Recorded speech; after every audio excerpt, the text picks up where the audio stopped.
Hello बच्चों, the question says that a parallel plate capacitor has capacitance of 20 microfarad. A potential difference of 220 volt is applied across it. Calculate the charge on the plates and energy stored in the capacitor. If a dielectric slab of dielectric constant 55 is introduced between its plates, calculate the new value of potential difference and the energy stored. Okay, तो लिखते हैं इसका की concept. इसका जो की concept हो जाएगा तो होगा आपका एक फॉर्मूला यूज करेंगे यहाँ पे Q equals C into V. ठीक, सेकेंड यूज करेंगे फॉर्मूला ऑफ एनर्जी। तो एनर्जी जो होता है वो हो जाता है E equals half C V square. ठीक है, थर्ड यूज करेंगे capacitance in presence of dielectric. तो C बन जाता है C नॉट इंटू के। ठीक है, यहाँ पे C नॉट क्या है, capacitance in presence of air, और के क्या है, ये डाई इलेक्ट्रिक कांस्टेंट। ठीक है, तो अब आगे लिखते हैं। ये आपको गिवन है, कैपेसिटेंस इसका 20 माइक्रोफैरड है और पोटेंशियल 220 वोल्ट है। तो चार्ज निकाल लेते हैं। निकालते हैं पहला चार्ज, क्या बन जाएगा, Q equals C into V. तो C आपको गिवन है, C है 20 माइक्रोफैरड, तो 20 इंटू वी कितना है 220 वोल्ट, तो 220। ठीक है, इसको मल्टीप्लाई कर लेते हैं तो Q आ जाएगा 2 2 जा 4, 2 2 जा 4 और डबल जीरो। ठीक, इतना माइक्रो कूलम, 4400 माइक्रो कूलम ये चार्ज है आपका। सेकंड आपसे पूछा एनर्जी स्टोर्ड, तो एनर्जी स्टोर्ड निकाल लेते हैं। एनर्जी स्टोर्ड जो आएगा वो जाएगा E equals half C V square. Put करते हैं वैल्यू, ये बन जाएगा हाफ। C आपको पता है, C है 20 माइक्रोफैरड, तो इसको निकाल लेते हैं 20 into 10 to the power minus का 6, और V स्क्वायर है तो 220 का स्क्वायर इंटू 220 का स्क्वायर। थोड़ा सॉल्व करते हैं ई को, देखिएगा ये बन जाएगा आपका, यहाँ पे बन जाएगा एक कट जाएगा तो बचेगा 10 टू द पावर माइनस का 5, और यहाँ 220 का स्क्वायर कर लेते हैं, यहाँ आ जाएगा 48400। ठीक है, तो जो ई आएगा वो बन जाएगा 0.484 joule.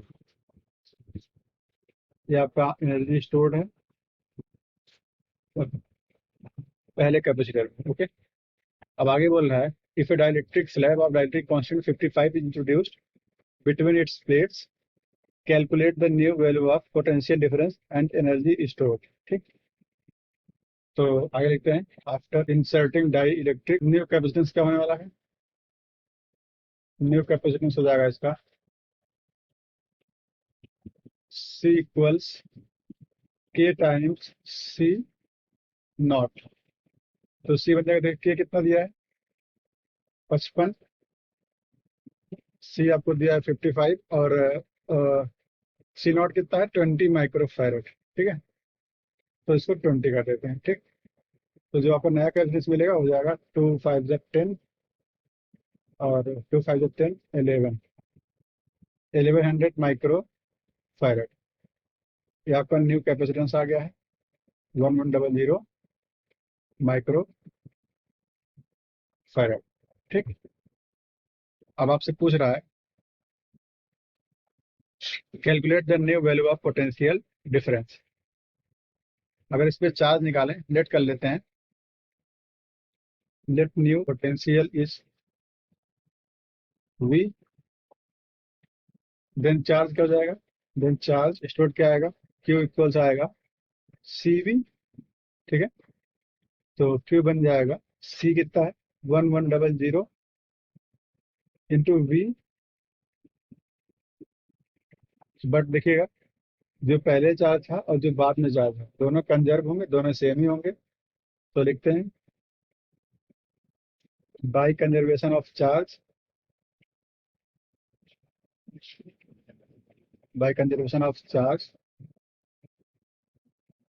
Q initial equals Q final.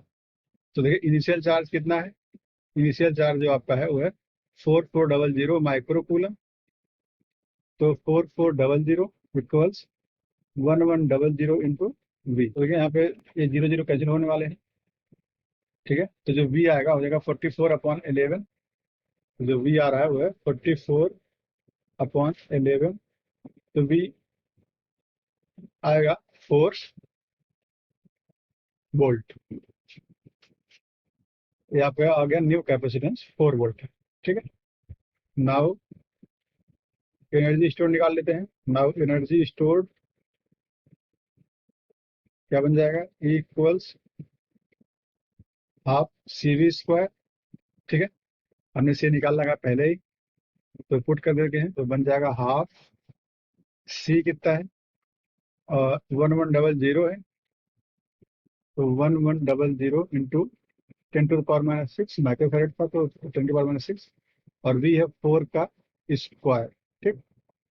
तो ये बन जाएगा आपका 1100 इंटू 10⁻⁻6 और इसको डिवाइड कर लेंगे। यहाँ 4×16 होगा, दो से डिवाइड कर देंगे तो ये आ जाएगा 8, ठीक है। अब मल्टीप्लाई कर लेते हैं तो बन जाएगा 0,088 इंटू 10⁻⁻6। तो जो आपका ई आ गया है वो बन जाएगा 8.8 इंटू 10⁻⁻3 जूल। तो आपका जो फाइनल आंसर है वो है 8.8 into 10⁻⁻3 joule. Okay, hope you understood it well. All the best.